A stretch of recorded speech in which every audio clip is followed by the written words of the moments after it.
take me out, and now we're never again. I feel like I'm flying now. You make it so delicate. You give me peace of mind. You take me out, and now we're never again.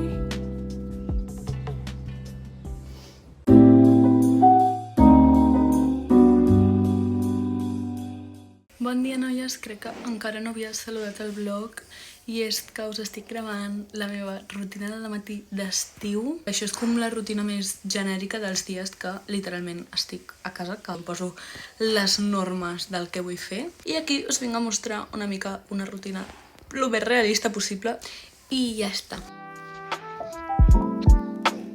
Hola, Manila.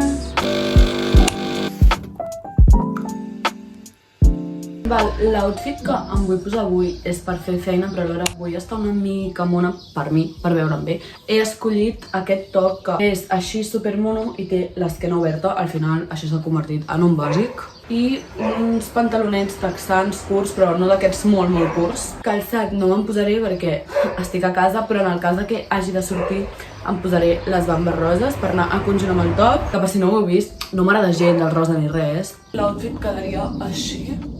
Molt bàsic, còmode, però eficaç. I ara ja procedeixo sempre amb el make-up, amb el maquillatge, però perquè, em ve de gust, i dos, perquè em vull veure mona, la veritat. Normalment gravo aquests vídeos per TikTok, de fet, ara mateix m'agradaria gravar-ne un amb maquilla't amb mi i parlant d'algun tema, que són, crec que, dels meus vídeos preferits de gravar, perquè és com que, amb l'excusa del maquillatge, que realment no, o sigui, el maquillatge és el menys important, doncs faig com una reflexió o alguna que a mi em sembla interessant, rotllo, qui li vagi bé, que l'escolti, qui no, però com tot molt overthinker, no sé, és molt guai, però avui em maquillaré més senzill i més ràpid, que és el que faria, doncs, un dia normal.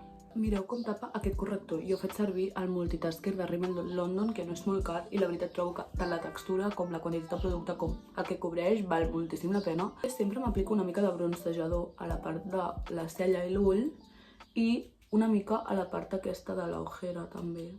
I com veieu, el meu maquillatge del dia a dia és super senzill, corrector. Ara sí que últimament em poso una mica de colorete per les galtes perquè em sembla moníssim. Arreando, que és gerundio? No. Andando, que és gerundio? No. No sé com ho diuen. Bueno, crec que ja m'heu entès, no? Per últim, no em poso ni gloss ni res perquè em durarà 2 segons per aquí a casa, però sí que em poso doncs aquest gloss que en veritat és com amb una textura més oliosa i hidratant, que em va bastant bé perquè no sé què els hi passa als meus llavis, no m'havia passat mai, estan super secs últimament. Ja veieu, el maquillatge, l'outfit i estem llestes pel dia. Tot seguit em poso a fer feina a l'escriptori, miro 4 correus, m'organitzo i també aprofito per fer el meu moment de journaling del dia. I just abans de dinar anem a fer una mica el vol amb la Neula i aprofito també per estar una mica amb el meu pare. Hola, nenes. Amb la tonteria ja se m'ha fet la 1 del migdia, vull dir, he anat a treure el gos, he fet feina, he fet journaling, he endreçat doncs, les coses de la casa que havia de fer i ara d'aquí mitja horeta o així arribarà la meva mare per la pausa que fa la feina per dinar, així que vaig a fer alguna cosa, perquè si no, doncs no tindrem. Per cert, avui és divendres, és el típic dia que nosaltres comprem el dissabte, llavors s'ha de tirar del congelador i crec que em faré això d'aquí, que és com un remenat de verdures amb llenties, quinoa i bulgur, que tenim com sempre al congelador per dies així i que realment està boníssim i ara m'he recordat que fa molt temps que no em menjo en blanc. És tan poc estètic aquest vídeo, però bueno, perquè veieu, així és la meva vida. M'acabaré les 2 hamburgueses d'espinacs que no em vaig menjar l'altre dia, que es fa tot en un moment i és que ja està, no té més misteri.